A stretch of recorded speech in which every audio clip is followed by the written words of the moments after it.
Mohammed Ali, let me begin with you. It seems like every night we have these stories of just extreme weather, violent weather. We're looking at flooding in Pakistan, for example, and we just heard from the UN Secretary General. Let's listen to him again as he talks about what's happening in Pakistan. I have just returned from Pakistan, where I looked through a window into the future. A future of permanent and ubiquitous climate chaos on an unimaginable scale. Devastating loss of life, enormous human suffering, and massive damage to infrastructure and livelihoods. Mohammed Ali, is it the window of the future, or is it the window of the present? We have so many of these stories, just like Pakistan.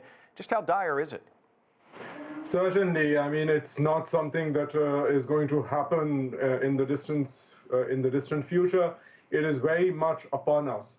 So while we have to curb emissions, we also simultaneously have to deal with the impacts as they are being manifested, particularly, in parts of the world which have had very little to do with causing this kind of climate change, right? And after seeing it with his own eyes, UN Chief Antonio Guterres, he called this, a monsoon on steroids.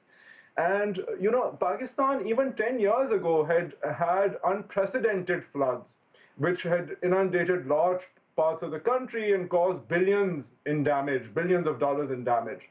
The current floods are worse. There's, immense, as yet not even calculated damage to livestock, infrastructure, and, to the lives and livelihoods of people. Malaria, dysentery, diarrhea, dengue are on the rise. Now, in the longer term, I mean, after the immediate need of providing relief and food and addressing, these waterborne diseases, there's going to be this influx into urban megacities like Karachi and Lahore, which are already bursting at the seams. Right, so there is a National Disaster Management Agency, but its presence in the provinces and at the lower levels of government is hardly effective. The military has stepped in, as it does in times of crisis, given that this is the institution which gets the most amount of resources.